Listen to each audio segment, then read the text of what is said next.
European Commission has claimed on Google's tech giant Android of unfairly strengthening its dominance of search. European Commission has warned Google that it can even fine the firm up to 10% of its total revenue, which amounts around $11.1 billion.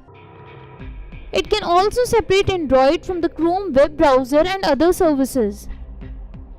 Earlier also, Competition Commissioner Margrethe Vestager implied the fine of €2.4 billion on the firm over its shopping comparison service, on which the ruling Google had been in the process of appealing against it.